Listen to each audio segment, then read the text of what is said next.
দিয়ে দিচ্ছি এখান থেকে কিছুটা চিংড়ি মাছ, সবগুলো দিচ্ছি না।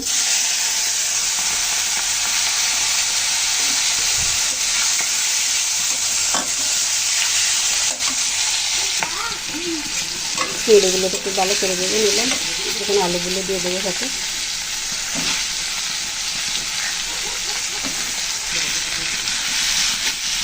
আলুগুলো দিয়ে একটু ভালো করে দেবো নিচ্ছি। আলু দিয়ে চিংড়ির মধ্যে সুন্দর করে ভেজে নিলাম। এখন এই হিসাবে দাবাগুলো দিয়ে দিচ্ছি, সব কিছু দিয়ে আবার ভালো করে ভেজে নেব।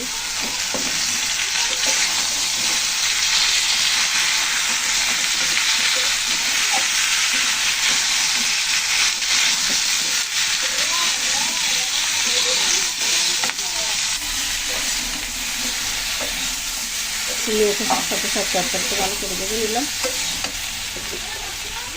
এখন দিয়ে দিচ্ছি তরকারির সাথে একটু হলুদ, ওটা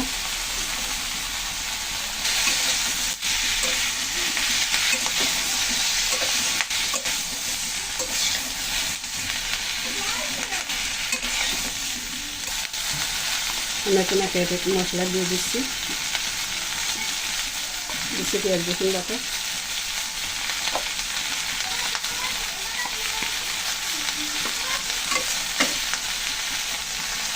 আদা বাটা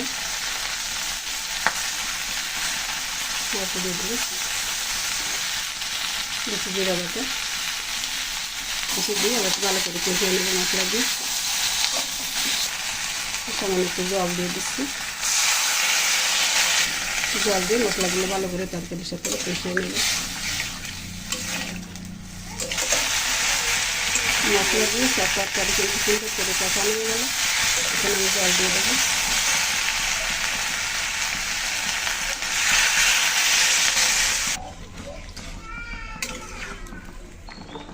তরকারিতে সুন্দর জাল উঠে গেছে, দিয়ে দিচ্ছি লবণ পরিমাণ মতন, দিচ্ছি 1 চামচ হলুদ, ভালো করে মিশিয়ে নিচ্ছি।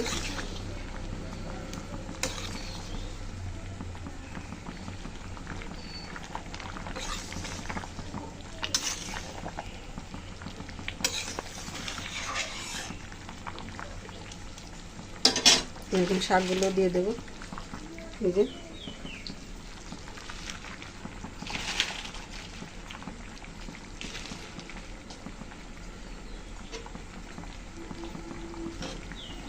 আজকে ছোটো কড়াইতে রান্না করছি, একটু সমস্যা হয়ে যাচ্ছে। এগুলো নরম হয়ে গেলে বাকি শাকগুলো দিয়ে দেবো।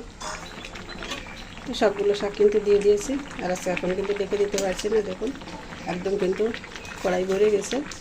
আর ঢাকা দিলে চিংড়ি মাছের তরকারি যেহেতু একটা ফেনা ওইটা কিন্তু পড়ে যাবে। এগুলো সাথে থাকুন, দেখতে থাকুন। জল কিন্তু অনেকটাই টেনে গেছে, আমি এখন একটু ঢাকা দিয়ে দিচ্ছি। এত করে কিন্তু ঢাকা দিতে পারিনি, যেহেতু পড়ে যাওয়ার ভয়। সাথে থাকুন, আমরা দেখতে থাকুন। ঢাকনা তুলে দিচ্ছি। তরকারিতে পেঁয়াজ রান্না হয়ে গেছে, এখন দিয়ে দিচ্ছি আর একটু জিরা বাটা, আর দিচ্ছি একটু আদা বাটা।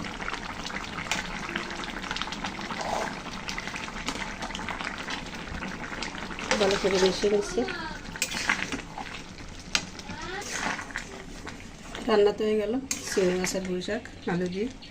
এখন সবসময় দিয়ে দিচ্ছি 1/2 চামচ বাদাম, জিরা, ধনিয়ার গুঁড়ি, ভালো করে মিশিয়ে নিয়ে তরকারি নামিয়ে নেব। এখন কি রান্না শেষ? হ্যাঁ, রান্না হয়ে গেল।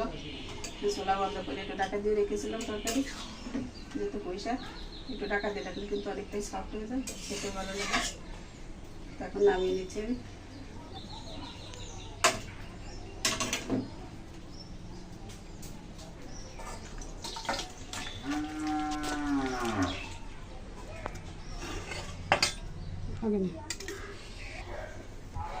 চিংড়ি মাছ আর পুঁই শাক আলু দিয়ে রান্না তো করে নিলাম। কেমন লাগলো আপনাদের কাছে কমেন্ট করে জানাবেন।